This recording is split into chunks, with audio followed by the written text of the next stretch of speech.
يا لغتي عربية حسبي بأنك منطقي وبياني عربية قلبي. And the torture that have been put upon the early Muslim community, including people like Bilal, who I'm named after, who was tortured because he kept on saying God is one. He wasn't a polytheist. There came a time when God permitted the Muslim community to fight back. But, and the caveat is there, it says, but do not go to excess. Only fight those who fight you. And God does not like the aggressor.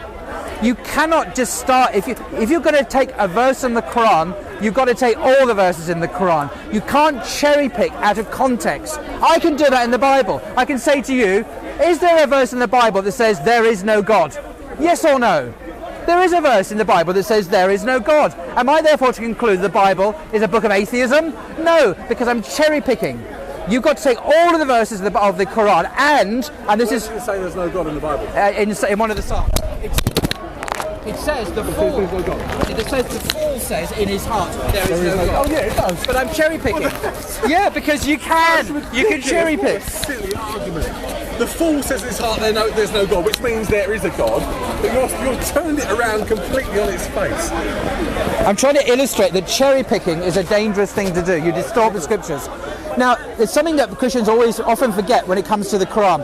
We Muslims don't just believe in the Quran alone. We believe in the Prophet Muhammad. We read the Quran through the lens of the Prophet Muhammad. And what that means is we read it through the lens of his teaching, his behaviour, his yeses and nos, his commandments and so on.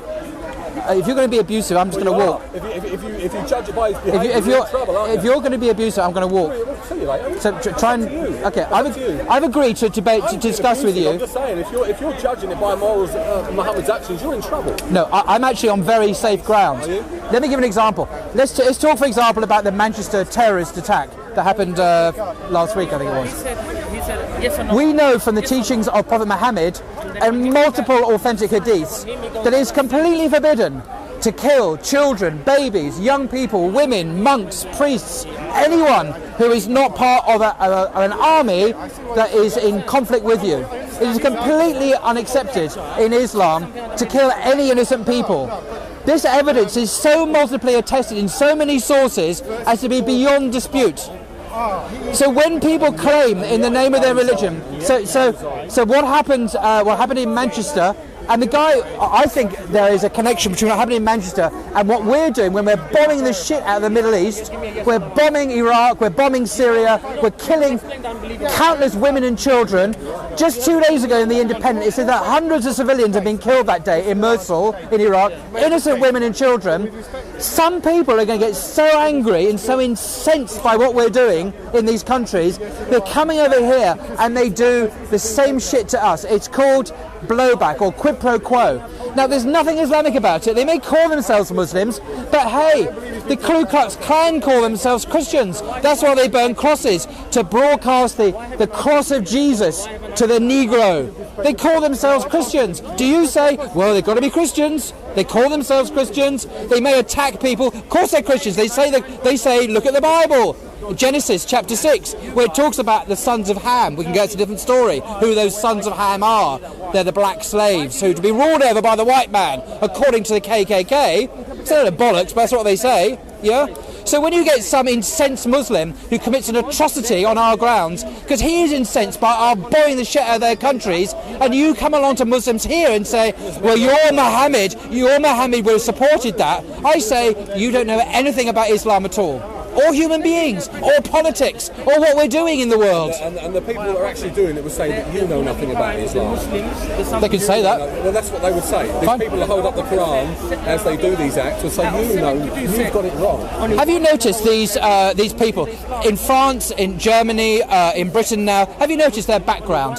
They're all criminals. They've got a criminal record as long as my arm. They're drug pushers. They're alcoholics. They are people who sell drugs. Wasn't the guy in Manchester drinking and smoking and partying?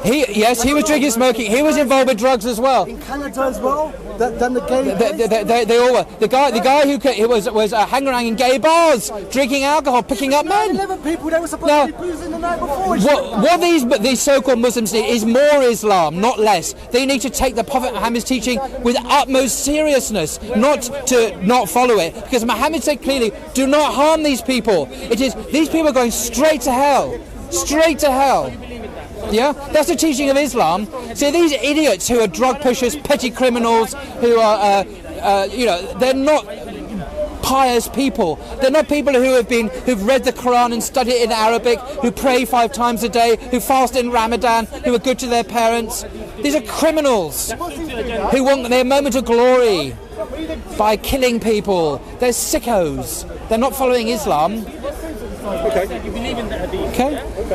So what's your response? I don't agree with you. That's fine. That's excellent. Well, can you give me can you show me why, from the evidence, what have I said that's wrong? Anything I said is wrong. I did tell you there's an agenda there. I haven't got no agenda. I promise you I have no agenda. I'm coming to learn. I'm coming to learn. Yeah. So can you give me can you respond with actual reasons why what I've said is wrong about the Hadith or the Quran all around the world? Okay. And the countless every day. Countless what? They're not all drunks. They're not all alcoholics. They're not all drug dealers. The terrorists in the West tend to be, actually, seriously. The people in Paris, the 9/11 guys. Do you know we discovered the 9/11 guys? Some of them were going down in the strip in Las Vegas, and they were visiting prostitutes. They were gambling. They were drinking before they went on the mission, the 9/11 mission. These are not good Muslims. These are whatever they are. They're not following the Prophet Muhammad. They're not following the teachings of Islam. If they would never do that. I don't know that. Sorry, in a second. Sorry. Look, if we kill 20 people in US or Britain I know. or in Western, they're gonna say, all the Muslims. I know. US every day kill 200. I've already mentioned this. Yeah, you're right. Nobody tell them what they do. They say, they are terrorists. I agree. You're killing a civilian. You're saying terrorists. I've already mentioned this, brother. I've already mentioned this to him. It will piss off some. If some people are mentally unstable, it will really upset them, and they'll go out and lash out. And they shouldn't do that because that's not the teaching of Islam. But remember, how many people died in Iraq because of our invasion of Iraq? It's about 500,000 people. Innocent men and Muslim and women who died because of our illegal invasion by the Christian Tony Blair and by the Christian George Bush, who said that he prayed to his God about this. They invaded and slaughtered. And you wonder why. There was no Al-Qaeda in Iraq before. They didn't exist. But now we have Al-Qaeda in Iraq, we have ISIS, because we destroyed that country. We disbanded the army, we destabilized the state, and out of this came ISIS. We were directly responsible for the conditions that led to the creation of ISIS. Do you know who's in ISIS? It's the Iraqi intelligence officers, the Iraqi lieutenants in the army. It's the backbone of they are viciously now attacking the West. We created this monster, not deliberately, but we created it. I agree with you. And let me blame Islam and Muslims. I agree with your argument. The only problem I have with your argument and walking around listening here is there's no outright condemnation of these kind of Yes, there is. No, not from Muslim countries. Yes, there is. No, there's not. No, there is. With respect, you're talking rubbish. There's a lot of support. Everyone condemns it. Muslims in this country have condemned it. The Muslim Council of Britain condemned it several days ago. I don't know any Muslim I've ever met who's not. I've already condemned it. Everyone's condemned it. Are you a Muslim? Do you condemn it? You don't condemn. I'm talking about attacking Manchester. The attack on Manchester. Yeah. Do you condemn it? Of course you do. I mean, it's an insulting question. It's an insulting question, brother. Believe me. It's an insulting question because It's not an insulting question. You caught this man stone cold because the truth came out of his mouth. well, he condemned it. He condemned He's not it. condemned yet. He did condemn it. No, he's not condemned yet. He's Brother, he's saying you don't condemn it. Do you condemn the terrorist attack? I don't know what's condemning me. Okay. Do you say okay? It's a language thing. Do you think it's wrong for a man to blow up women and children? If you have an enemy, I wouldn't kill him. I wouldn't do that. Right, he wouldn't do it. Yeah, he wouldn't do it. He says it's wrong. His English is not very good, so you need to have. I'm not a Muslim. Evidently. But I agree with your arguments. I think we've created this shit. Yes. We've created this shit, and it is a blowback. It is blowback. I totally agree Absolutely. with you. Most people in this country I'm a do. South African, and I've seen what the colonialists did to Africa, and I've seen what they've done to the Middle East, and now they're suffering this whole thing. However, I don't see these violent acts and I agree with you. The collateral, these guys send in the drones, they kill wedding parties, they kill hundreds of people, and there's no condemnation. However, when they go and kill kids in Manchester, I don't see that outrage from guys even here. I've been listening to a whole bunch of arguments. There's not that outrage, and There is that outrage. There should be outrage. There is the outrage. I don't see it. But it is there. Take my word for it. No, I'm not taking your word for it. I have to see You see, let me respond to this. You see, it is outrageous that when someone in some part of the world commits a criminal act, then you should think that everyone else must somehow apologise for it. I'm offended No, by that's wrong. That's wrong. Hang on a second.